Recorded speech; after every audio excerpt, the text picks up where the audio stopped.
Halo sahabat mekanik, balik lagi bersama gua Dipa Rizaldi. Gua kali ini mau nge-review nih motor yang gokil parah, Mio GT Setan. Kenapa gue bilang setan? Karena kondisi mesinnya nih yang gokil, dia udah bore up 155 cc cuy.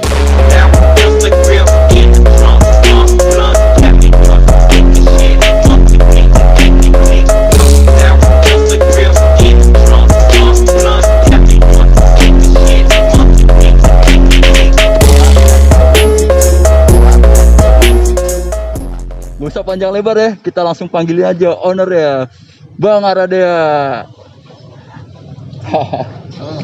Sehat Bang? Alhamdulillah. Gimana? Gua masih penasaran banget nih sama motor lo ya. Apalagi tadi gua sebelum sampai ke tempat lokasi ini gua sempet nyobain kan motor lo. Itu menurut gua gokil banget Bang. Mesinnya enak banget cuy gitu loh. Nah, yang pengen gua tanyain dari awal, kenapa sih lu ambil motor Mio J ini? Kan masih banyak nih metik-metik yang lain gitu. Oke, sebelumnya mungkin gua terangin dulu, ini motor Mio GT keluaran tahun 2013. Nah, gua beli motor ini second tahun 2016.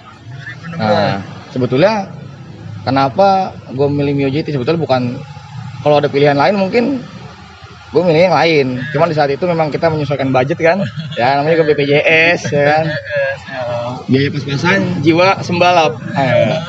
Jadi ya oke lah, gue ambil Mio GT tahun 2013 ini gitu sebetulnya. Nah, ini kan mesin standar lagi ya kan? Terinspirasi dari mana? Kenapa ada rencana mau ngebore up motor Mio GT ini? Mungkin gue boleh sedikit cerita. Ya silakan. Kenapa gue bore up? Ya karena mungkin gue juga suka ngebut, di jalan. Kadang suka kesel aja ketika kita di jalan kebut-kebutan, terus motor kita kalah nih. Aduh, kayaknya rasanya kesel banget gitu ya kan. Jadi dendam ya? Ya dendam. Tambah lagi mungkin dulu gua agak flashback ke belakang, jauh ke belakang, zaman gua sekolah SMP dulu tahun 2009 2010. Itu lagi rame-ramenya teman-teman gua ya balap liar lah, trek-trek motor gitu. Jadi Ya, lu termotivasi. Iya. Pada intinya mungkin gua dendam ya. Dulu gua nggak punya motor. Iya. Jujur gua dulu nggak punya motor, pernah dibonceng. Tapi dulu sih memang gua sering bawa motor temen gua gitu. Jadi ya mumpung ada motor sendiri, udah pakaian sendiri, ya udah kenapa enggak ya kan, buat bikin gua puas juga kan. Gitu sih paling gitu aja sih.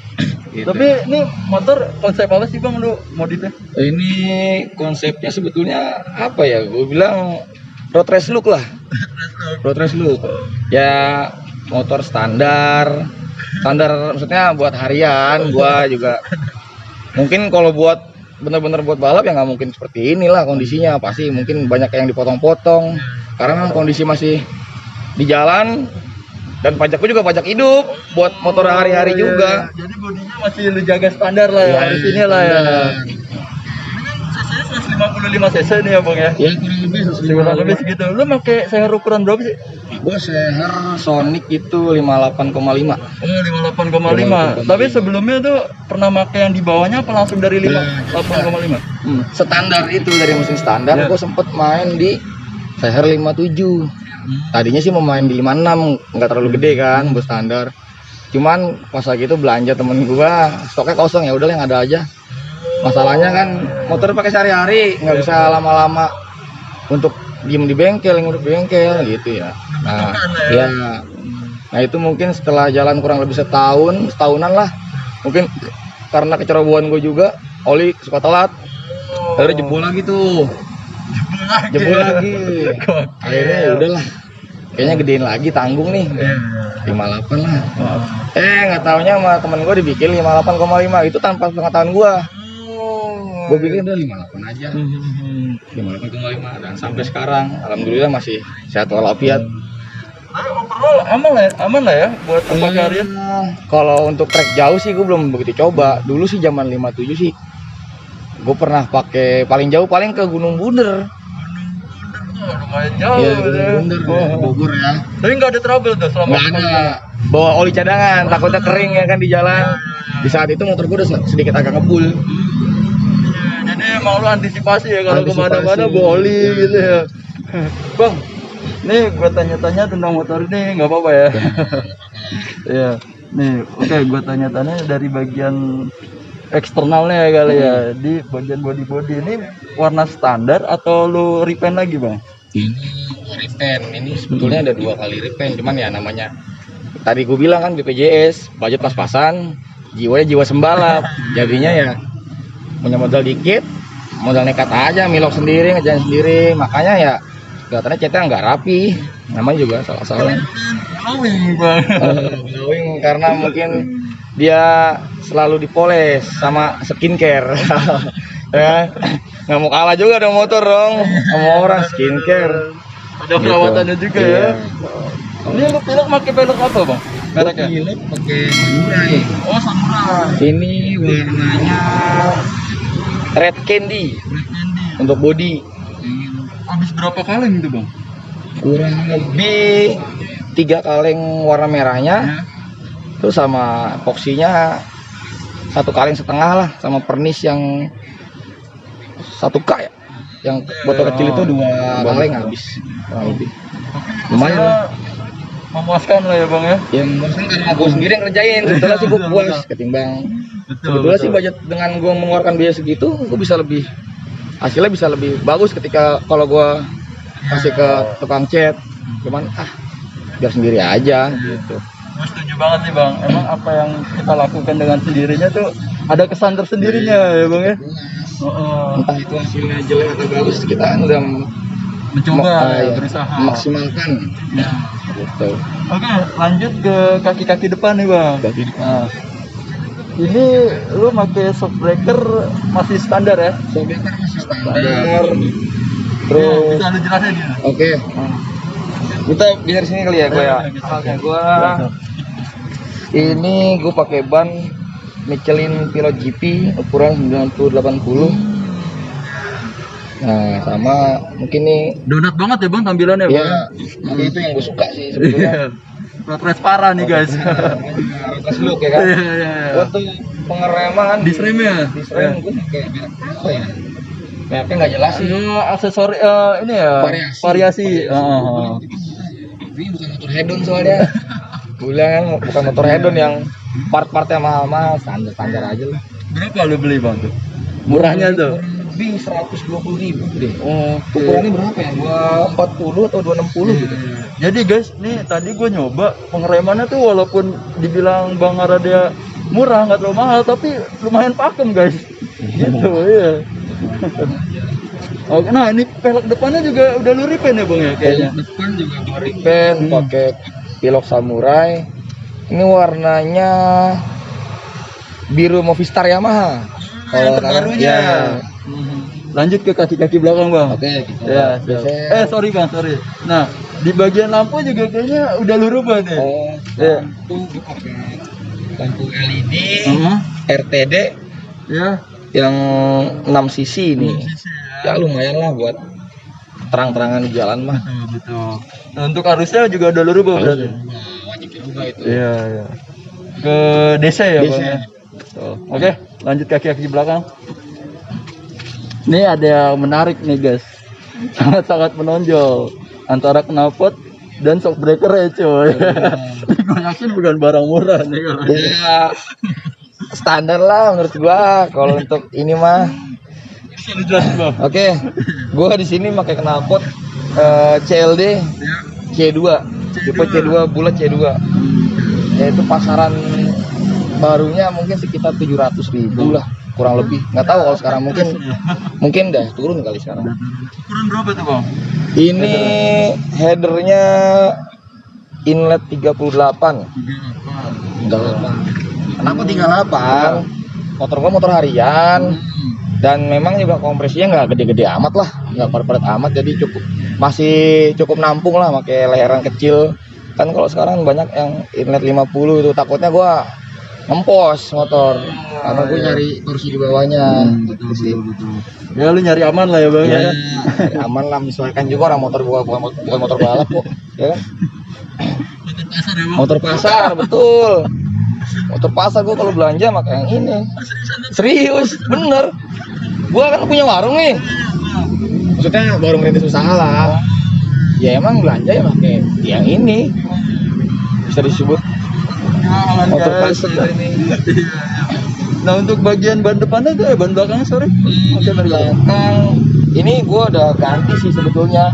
Tadinya gue pakai sama kayak depan Pilot GP juga yang udah 90-80. Berhubung sudah botak karena soft kompon kan, gue gantilah sama Corsa R99. Ya walaupun bukan soft kompon tapi dia lumayan worth it lah buat harian lagi, buat ya lumayan lah buat jalan-jalan. Gue pakai RCB SB2, SB2 itu ada kliknya, cuma kliknya itu gue nggak tahu ada berapa putaran. Dan sampai sekarang juga untuk setting ribbonnya itu gue masih belum ketemu enak pasnya gimana. Ada settingan ribbon Ada ya? ribbonnya ada. Lo mau empuk tinggal putar, mau keras tinggal putar. Jadi Gitu. ini tabungnya bukan pajangan doang ya?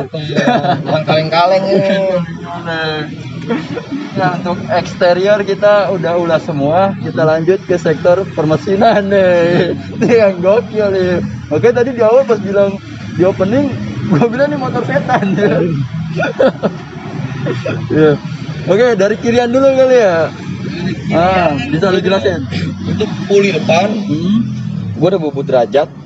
Bubut derajat 13,5 sama kerok rumah jalur roller tuh. Jalur roller. Ya, supaya rollernya bisa lari lebih jauh kan, lebih tinggi. Sama puli belakang gue standar, cuma per gedenya versi PT gue pakai punya KTC berapa RPM? 1500 RPM. 1500. Nah, sama per kampas ganda yang kecil-kecil tuh. Itu gue pakai punya CLD kalau nggak CLD. Ukuran berapa? 1500 juga. 1500 rata ya. Untuk fanball gue standar. Standar. Untuk kampas ganda standar, gue standar lah. Standar. Nah untuk rollernya pakai ukuran berapa bang? Roller itu gue pakai 7 gram rata. Berarti merek TDR. TDR ya. Berarti kurang lebih kalau di total ada 42 gram. Gitu. Karena ya sebetulnya menyesuaikan track juga sih. Pakai roller enteng kita pakai jauh. Kasihan mesin. Gitu. Apalagi motornya buat belanja. Itu dia. Itu dia. Pengennya enteng-enteng di awal ya. Makanya kadang juga kita gatel kan bawa motornya. Gitu sih. Nah untuk bagian tengahnya nih, mesin tengahnya nih. Apa aja yang udah lo rubah? Mesin tengah. Ya tadi di awal kita bilang gue pakai seher diameter 58,5 ya Sonic. Honda Sonic. Untuk klep gue standar. Cuman untuk per klep gue pakai Swedia. Untuk head udah di porting lah, porting polish ya. Noken as gua pakai punya Kawahara yang seri K1. Kawahara K1. Selebihnya standar semua. Oke, pantas emang ciri khas Noken as Kawahara itu berisik ya. Tadi agak ngelitik soalnya. Makanya gue tanya ke Bang Dia, ini motor agak ngelitik kenapa? Oh ternyata emang Noken Asnya bro gitu. Ini ada yang menarik nih di bagian kelistrikan nih. Tuh ada yang kuning-kuning apa tuh? Keju. Itu mungkin untuk anak-anak mekanik atau anak-anak racing udah nggak heran lah ya sama yang kuning-kuning itu ya. Dia bukan mau pamer nih gue ditongolin karena memang nggak muat ditaruh di dalam sini. Gitu. Mungkin nanti bisa diterapin lagi, mungkin bisa agak ngumpet gitu. Kesini sombong ininya kan. Mungkin biar ditaruh di luar nggak panas juga gitu ya bang ya. Ngaruh nggak sih? Sebetulnya nggak ngaruh lah karena standarnya juga kan di dalam dia. ECU standarnya itu kan di dalam. Nah ini gue pakai ECU Juken 5 punya BRT yang dual band ya, bukan yang turbo. Kalau turbo belum sanggup juga duitnya. Oke bang, ini dari semua yang udah kita review, kekurangan dan kelebihannya apa sih dari motor ini? Kekurangannya sama kelebihan. Kalau mungkin kita bahas dari kekurangannya dulu. Kekurangan kalau gua pengen ngikutin kemauan ini motor pasti kurang terus. Cuman untuk saat ini sih menurut gua mungkin project gua ke depan bakal mau gedein klep kali ya. Main blockhead ya. Main blockhead. Sama mungkin juga mau custom ulang lagi, custom noken as. Kan kudu riset juga, kita nyari masterannya yang agak susah. Yang cocok di karakter ini motor karena walaupun sama bore up Mio GT dan Mio GT lainnya misalkan spek sama, cuman karakter mesinnya pasti beda-beda gitu. Makanya misalkan karakter ini Dan racikan mekanik juga beda-beda ya bang ya. overall sampai saat ini sih ya oke lah, nggak terlalu gimana ya, pas-pas aja lah untuk saat ini mah. Yang Jadi rencana ke depan lu mau ngeracik blockhead ya? kalau rezekinya ya kan kita nyesuaiin budget. BPJS Standar, gua kira udah rubah tuh bang. Gua nggak kebayang nih, ini standarnya kayak gini apa ntar dirubah ya. Oke bang, ini berhubung langit udah gelap nih, thank you banget ya bang ya, buat sharingnya, thank you buat motornya udah mau direview ya bang. Oke, buat penonton terima kasih juga atas tontonannya. Like, komen, dan share supaya gua lebih semangat lagi dalam membangun konten ini dan mereview motor-motor keren lainnya. Oke, gue Dipa Rijaldi pamit undur diri. Ya. Thank you bang.